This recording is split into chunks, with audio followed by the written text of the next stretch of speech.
ఈ రోజున కావలి నియోజకవర్గంలోని కావలి పట్టణంలో 10వ వార్డులో ఇంటింటా ఎమ్మెల్యే కార్యక్రమం కింద తెలుగుదేశం జనసేన బీజేపీ నాయకులు అందరం కూడా కలిసి ప్రజా సమస్యలు తెలుసుకోవాలి, ప్రజల ముంగిటికి వెళ్ళాలి, ప్రజా సమస్యల్ని పరిష్కరించాలనేటువంటి ఆలోచనతో సమస్య మీది పరిష్కారం మాది అనేటువంటి ఒక నినాదంతో ఈ రోజున 10వ వార్డులో సంచరించడం జరిగింది.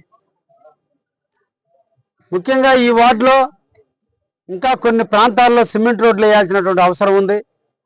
డ్రైనేజీల్లో కొన్ని ఎప్పుడో పూర్వకాలంలో నిర్మించినటువంటి డ్రైనేజీల వల్ల వాటర్ వెళ్ళటంలో కొంచెం నీళ్లు స్టాగ్నేట్ అవుతూ దోమలు పెరగడానికి అవకాశం ఉంది. కాబట్టి వాటన్నిటిని కూడా మరమ్మతులు చేయాలనేటువంటి ఒక ఆలోచన ఇక్కడ ఉన్నటువంటి ప్రజానికల మా దృష్టికి తీసుకురావడం జరిగింది. ఎప్పటి నుంచో దాదాపు 40-50 సంవత్సరాల నుంచి ఎలక్ట్రికల్ పోల్స్, ఐరన్ పోల్స్ ఉన్నందువల్ల వర్షాకాలంలో ఎర్త్ ఎక్కువ వచ్చి కరెంటు స్తంభాలను పట్టుకుంటే షాక్ కొట్టడం, ప్రమాదాలు జరిగే అవకాశాలు ఉన్నాయి. కాబట్టి వాటి బదులు సిమెంట్ స్తంభాలు ఏమని చెప్పి ప్రజానికలు ఇక్కడ అందరూ కూడా కోరుకున్నారు. మున్సిపాలిటీ నుంచి డ్రింకింగ్ వాటర్ కానీ శానిటేషన్ కానీ ఎప్పటికప్పుడు కూడా పరిష్కారం జరుగుతుంది. మాకు అన్ని విధాలుగా కావలి మున్సిపాలిటీలో మాకు అన్ని కూడా సౌకర్యాల పరంగా ఎటువంటి ఇబ్బంది లేదని ప్రజానికం తెలియజేస్తున్నారు. ముఖ్యంగా ఈ రోజున కావలి పట్టణానికి ముఖ్యమంత్రి అయినటువంటి శ్రీ నారా చంద్రబాబు గారి నాయకత్వం, వారి సహాయ సహకారాలతో, వారి ఆలోచనల మేరకు, వారి గైడెన్స్తో, మా యువ నాయకుడైనటువంటి లోకేష్ బాబు గారి సూచనలతో ఈరోజు కావలి పట్టణానికి మన మున్సిపల్ మంత్రివర్యులు పొంగూరు నారాయణ గారు ఈరోజు కావలి పట్టణాలకి డ్రింకింగ్ వాటర్ కింద 43 కోట్ల రూపాయలు ఈరోజు మంజూరు చేయడం జరిగింది. అంటే మా అందరి ఉద్దేశం, ఈ మంచి ప్రభుత్వ ఉద్దేశం, చంద్రబాబు గారి నాయకత్వంలో ఉన్నటువంటి ఉద్దేశం ఒకటే. కావలి పట్టణంలో ప్రతి ప్రజలు, మా తల్లులు, మా అక్క చెల్లెళ్ళు ఏ ఒక్కరు కూడా బిందెలతో రోడ్డు మీదకి రాకూడదు, ట్యాంకర్లతో నీళ్లు పట్టుకోకూడదు, డ్రమ్ములు రోడ్డు ఇంటి ముందు పెట్టుకొని బతకకూడదు. ప్రతి ఇంటికి కూడా ట్యాపులు ఇవ్వాలంటే దృఢ సంకల్పంతో ఎప్పుడో దాదాపు 30 సంవత్సరాల క్రితం వేసినటువంటి పైప్ లైన్లు ఈరోజు పగిలిపోతున్నటువంటి కారణాల వాటర్ యూసేజ్ ఎక్కువైనతే పాత పైపులన్నీ కూడా చిన్నవి అయిపోయినందువల్ల ఎప్పటికప్పుడు పగిలిపోవడం, వాటిని మరమ్మతులు చేయడంలో ప్రజలకు అసౌకర్యంగా ఉంది. కాబట్టి డ్రింకింగ్ వాటర్ కోసం అదనంగా ఈరోజు 43 కోట్ల రూపాయలు ఈరోజు శాంక్షన్ చేపించాం. అతి తొందరలో టెండర్లు పిలవబోతున్నారు. పిలిచి రాబోయేటువంటి 1 సంవత్సర కాలంలోనే కావల్లో ఎక్కడ కూడా డ్రింకింగ్ వాటర్ సమస్య లేకుండా కూడా చేసేదానికి ఈరోజు ఈ ప్రభుత్వం ప్రయత్నం చేసింది. దానికి కాను ఈరోజు ఈ సందర్భంగా మా ముఖ్యమంత్రి చంద్రబాబు నాయుడు గారికి కావలి ప్రజానీకం తరఫున ధన్యవాదాలు తెలియజేస్తున్నాం. వద్దిల్లాలి తెలుగుదేశం పార్టీ, వద్దిల్లాలి నారా చంద్రబాబు నాయుడు గారి నాయకత్వం, వద్దిల్లాలి కృష్ణారెడ్డి గారి నాయకత్వం. ఈరోజు కావలి పట్టణంలో అన్నిటికంటే కూడా ఇబ్బందికరమైనటువంటిది అస్తవ్యస్తంగా లేఅవుట్లు వేసిన కారణాల, రోడ్లు సరైనటువంటి విధానంలో చూపిన కారణాల ఈ రోజున కావలిలో ఉన్నటువంటి డ్రైనేజ్ వ్యవస్థ అస్తవ్యస్తంగా ఉంటే నేను ఎమ్మెల్యేగా అయిన తర్వాత మొట్టమొదటి ప్రాధాన్యత ఇచ్చి స్ట్రోమ్ వాటర్ కానీ డ్రైనేజ్ కానీ ఇబ్బంది రాకుండా ప్రజలకి చేయాలంటే ఒక తలంపుతో చేసినటువంటి ముందు చూపు చర్య వల్ల ఈ రోజున నిన్నటి రోజున 23.6 సెంటీమీటర్ల వర్షం కావలి పట్టణంలో పడ్డా ఎక్కడ కూడా ప్రజలకు ఏ ఒక్కరికి కూడా ఆస్తి నష్టం కానీ ప్రాణ నష్టం కానీ ఎక్కడ కూడా నీళ్లు నిలబడ్డాయనేది పరిస్థితి లేకుండా ఈరోజు కావలి పట్టణానికి అన్ని రకాలుగా సదుపాయాలు ఏర్పాటు చేశాం.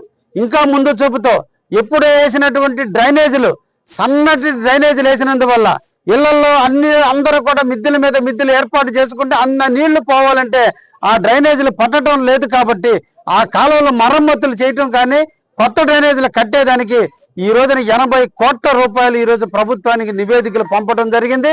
అందులో ఈరోజు మొదటి విడత 32 కోట్ల రూపాయలు ఓన్లీ కావలి డ్రైనేజీల కోసంగా ఈరోజు ప్రభుత్వం వెచ్చించడం జరిగింది. అది కూడా వచ్చే నెలలో టెండర్లు పిలవబోతున్నారు. రాబోయేటువంటి 6 నెలలు 8 నెలల కాలంలోనే కావలలో ఉన్నటువంటి డ్రైనేజీ వ్యవస్థ అంతా కూడా కొత్త తరానికి నాంది పలుకుతూ ఎక్కడ కూడా ఇళ్లలో నీళ్లు పోవటంలో ప్రజలు ఏ ఒక్కరు ఇబ్బందులు లేకుండా ఎప్పుడు డ్రైనేజ్ నీళ్లు ఎప్పుడు వెళ్ళిపోతే అక్కడక్కడ కూడా నీళ్లు స్టాగ్నేట్ కావు కాబట్టి దోమలు కూడా తగ్గడానికి అవకాశాలు ఉంటాయి కాబట్టి ఈ రోజు డ్రైనేజ్ వ్యవస్థను కూడా ఈ రోజు మేము మెరుగుపరచడం జరిగిందని కూడా తెలియజేస్తూ దీనికి కారకులైనటువంటి పొంగూరు నారాయణ మంత్రివర్యులు గారిని అదేవిధంగా మన ముఖ్యమంత్రి చంద్రబాబు నాయుడు గారికి కావలి ప్రజానీకం తరపున ధన్యవాదాలు తెలియజేస్తూ అదేవిధంగా ఈ రోజు కావలిలో అవుట్ కట్స్ మద్దూరుపాడు కావచ్చు, ముసునూరు కావచ్చు, బుడంగుంట కావచ్చు, ఈ మూడు కూడా గతంలో గ్రామాలుగా ఉంటే వాటిని మున్సిపాలిటీగా కలిపిన కారణాల ఆ ప్రాంతాల్లో సిమెంట్ రోడ్లు లేక ఈ రోజు ఆ ప్రజలందరూ కూడా అలమటిస్తున్నారు. టౌన్లో అన్ని కూడా ఎక్స్టెన్షన్ జరగడం జరిగింది. పాతూరు అంతా కూడా అప్ టు నేషనల్ హైవే వరకు కూడా ఈ రోజు లేఅవుట్లు వేశారు. అక్కడ అందరూ కూడా ప్రజలు ఇళ్ల నిర్మాణం చేసుకుంటే అక్కడెక్కడ డ్రైనేజీలు లేవు, రోడ్లు లేకపోతే ఈ రోజు రోడ్ల కోసం నోడా నిధుల కింద 13.5 కోట్ల రూపాయలు ఈ రోజు నోడా కింద కూడా నిధులు మంజూరు చేపించాం. ఎస్సీ సప్లాన్ కింద 2.5 కోట్ల రూపాయలు ఈ రోజు నిధులు వెచ్చించడం జరిగింది. ఈ నిధులతో దాదాపు 16-17 కోట్ల రూపాయల సిమెంట్ రోడ్లని ఈ రోజు కావలి పట్టణంలో వేయటానికి ఈ రోజు మేము అన్ని కూడా సిద్ధం చేస్తున్నాం. కాబట్టి ఈ రోజు ఒక్కొక్క వార్డుకి సుమారు 75 లక్షల రూపాయలు మళ్ళా వెచ్చించి ఆ వార్డులో అన్ని సమస్యల్ని పరిష్కరించి ప్రజలు హ్యాపీగా సుఖంగా జీవించాలి. కరెంటు ఫ్లక్చువేషన్స్ కావల్లో నేను ఎమ్మెల్యే నాటికి కావలలో లో వోల్టేజ్ ప్రాబ్లంతో చాలా ప్రాంతాల్లో ఫీజులు పోతూ ప్రజలకి రైతులు కూడా ఏసీలు వేసుకుంటే లో వోల్టేజ్ కారణంలో ఏసీలు పనిచేయనటువంటి పరిస్థితుల్లో ఉంటే ఇప్పటికి 64 ట్రాన్స్ఫార్మర్లు ఈరోజు కావలి పట్టణంలో కొత్తగా ఏర్పాటు చేసి ప్రజానీకానికి ఎక్కడ కూడా ఎటువంటి ఇబ్బందులు లేకుండా కూడా చేయడం జరిగిందనే విషయాన్ని కూడా మీకు అందరికి కూడా తెలియజేస్తున్నా. కావలి పట్టణం ఈ రోజు విస్తరిస్తుంది. బీపీసీఎల్ ఇండస్ట్రీ వస్తుంది. రామాయపట్నం తొందరలోనే ఓపెన్ కాబోతుంది. ఇండో సోలార్ ఏర్పాటు కాబోతుంది. ఈ రోజు దామారం దగ్గర ఎయిర్పోర్ట్ కూడా ఈ రోజు చకచక పనులు ప్రారంభం కావడానికి నోచుకుంటున్నాయి. ఈ పరిస్థితుల్లో అక్కడ ఉన్నటువంటి ఉద్యోగస్తులందరూ కూడా కావలికి రావాలి. కావలిలో ఉన్నటువంటి వ్యాపారస్తులందరికీ కూడా వ్యాపారాలు పెరగాలి. మనందరి ఇళ్లలో బాడుగులు పెరగాలి. మన ప్రజానీకం సుఖంగా జీవించాలంటే అన్ని సదుపాయాలు ఇక్కడ ఉండాలి. వచ్చేటువంటి వాళ్ళకి మన పిల్లలకి కూడా మంచి నాణ్యమైన విద్య అందించాలి. నాణ్యమైనటువంటి ఆరోగ్యంగా ఉండేటట్టు హాస్పిటల్ సౌకర్యాలు పెంచాలని ఈ రోజు కావలి ప్రభుత్వ హాస్పిటల్ని శుభ్రంగా ఉంచేందుకు కింద అంతా కూడా ఫ్లోరింగ్ అంతా కూడా సిమెంట్ తో కాంక్రీట్ తో వేపించి ఎక్కడ ప్రజానీకానికి ఇబ్బందులు లేకుండా ప్రభుత్వ హాస్పిటల్ కూడా ఈ రోజు మోడరేట్ చేస్తున్నాం.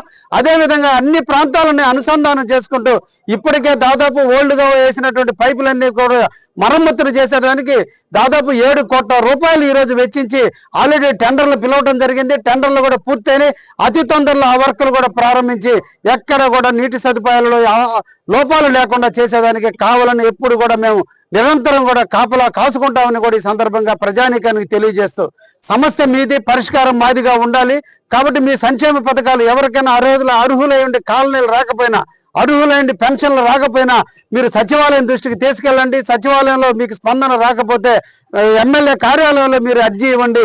ఒక్క అర్జీతో మీ సమస్యని పరిష్కారం చేసే బాధ్యత మా తెలుగుదేశం నాయకులు, కార్యకర్తలు చేయడానికి సిద్ధంగా ఉన్నారని క్రమశిక్షణకి మారుపేరుగుండే కావలి నియోజకవర్గంలో ప్రజల సంక్షేమ ధ్యేయంగా పనిచేసే కార్యకర్తలకు కొదవలేని మా తెలుగుదేశం, బీజేపీ, జనసేన నాయకులు ప్రజలకు జవాబుదారీగా ఉండి నిరంతరం ఈ అవసరాలు తీరుస్తారనే విషయాన్ని కూడా ప్రజానీకానికి తెలియజేస్తూ సమస్యలని ఎప్పటికప్పుడు వెలుగెత్తి చాటుతూ ఎప్పటికప్పుడు సమస్యలను మా దృష్టికి తీసుకురండి అని చెప్పి ఈ సందర్భంగా ప్రజానీకాన్ని కోరుకుంటూ ఈ రోజు కావలి పట్టణంలో ప్రజా వార్డుని సందర్శించడం జరిగింది. ఇక్కడ సమస్యలన్నింటినీ కూడా విత్ ఇన్ ద 2 months లో ఈ సమస్యలన్నీ పరిష్కారం చేస్తామని చెప్పి ప్రజలకు హామీ ఇవ్వడం జరిగింది. ఇప్పటికే 5 వార్డులు నేను ఇప్పటికే సందర్శించి అక్కడ ప్రజలకు చెప్పినట్టుగానే ఈ రోజు పరిష్కారం చేశాము. అందుకే ప్రజలు ఆశీస్సులు ఉన్నంత కాలం కావలి చేసే భాగ్యాన్ని నాకు దక్కుతుందని ఆశిస్తూ తెరవ తీసుకుంటున్నా. ధన్యవాదాలు.